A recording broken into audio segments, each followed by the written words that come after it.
So Julie Downing has very graciously consented to do a little watercolor demonstration for us. And what she's doing right now is she's sorting through her brushes. And can you talk a little about your watercolor brushes? I do. I think one of the best tools that you can have is actually a really good watercolor brush. I have, my favorite one is this Winsor Newton's Series 7. It's a sable brush. I use a lot of round brushes, not a lot of flat brushes. And I use, I don't even know what size this is, a 6, and it gets a really good point. So I can do detail as well as cover a big wash. And the better brush, the more paint you can absorb in one time. And so that's why a sable brush is always a good thing. So, and let me just interrupt really quickly. One of the things that Julie is famous for is the luminosity in her work, and how, you know, her qualities of light and shadow, and just how dimensional and alive her illustrations are. So this is at an early stage. So she's just got a lot of sort of background, what looks like yellow ochre and maybe some sepia. yeah. And then she's going to build on those. So what colors are you going to build on top? Well, mostly what I did, because in this particular book, I have like a warm interior and a cool interior. So yes, these are all, I just did super fast washes of ochres and yellows and a little raw sienna, burnt sienna. Now I'm going to start building up a little of the local color and a little bit of the shadow side of things. So I work a lot where it's really, I like to work wet. And sadly, the hardest part of getting older is I can't see anything without glasses anymore. So often what I do is I work, and it may be partly where the luminosity comes from, I divide my watercolor up into sections, and I wet certain sections. And that allows me to just flood in a color and not worry about it running into other areas. So I'm going to try and do a little bit of a shadow side on And this. do you use complementaries for shadows, or what do you use for shadows? You know, I tend to kind of do the same. I do a lot of cool colors for shadows. I'm not worried so much about complements, but I often will pick like a cool cobalt mixed with a little bit of what is this color? This is like a carmine.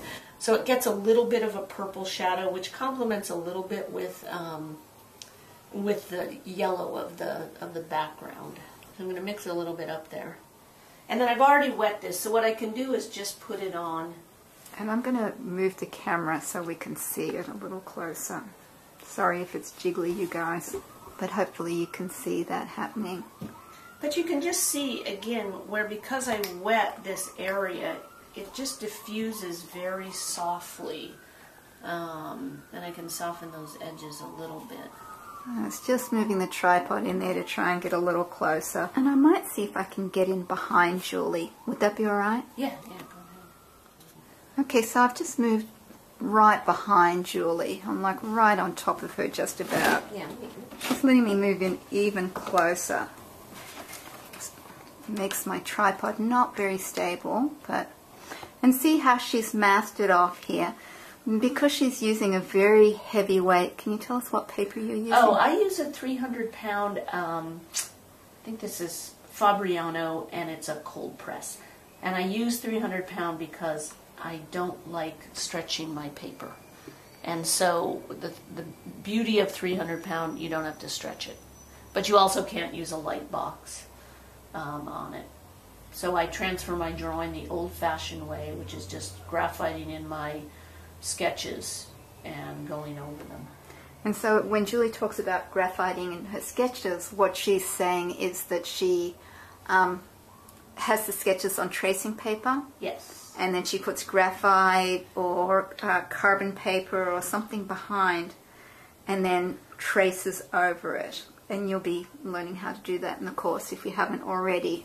And, you know, and when she talks about stretching paper, what that is when you soak it in water and then you soak it in water and then you tape it onto board and let it dry. And it stretches the paper. Is that correct? Yeah, but you don't have to do it with that 300-pound paper.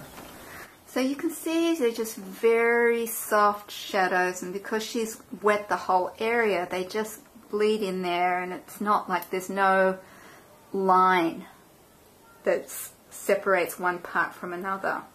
And the part that she wants to be darker, she adds more paint there, and the part that she wants to be lighter, she adds more water as she goes from... And I'm also working with just warm and cool, so I'm adding a little bit of warm into the front, a little bit of cooler on the outside. And again, that's the beauty, and then I just charge in a lot of color into that one little section. And so, you know, Julie's light source is coming from sort of front right, as we can see here. And as things get closer, they're generally warmer colored, and as they recede, they're cooler colored. That's not always etched in stone. No, but it's a good way of thinking about it, though, of kind of breaking it down. So it is going to get cooler or warmer in the front here. Adorable. I'm loving these characters. Well, it's a very cute book about a bear and his mother who are reading a bedtime story. Well, this camera is about to run out of juice. So before it does, I just want to say thank you, Julie. I want to show you the other example, whoops, that she's working on. Adorable, huh? And when it's finished, it's going to be really quite saturated.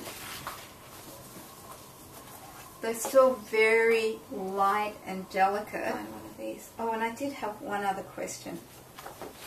I mean, you guys, check this out. Actually, can you hold that back? You know, just check out the skill that's involved in rendering something like this. You know, she's rendered the Time magazine cover. And then just look at the sort of subtleties of the coloration of this figure. And even, you know, the typewriter. Sorry for the wobblies, you guys, moving the tripod so I can show you. Big Julie Downing fan. Thank you, Mira. So, okay, I'm just going to pull back. I love the one of Obama and his mama. And I'm just wobbling as I bring the tripod back so we can have Julie move her face around to face the camera so we can say thank you, Julie. Thank you, Mira. I enjoyed it. Okay, bye. Bye.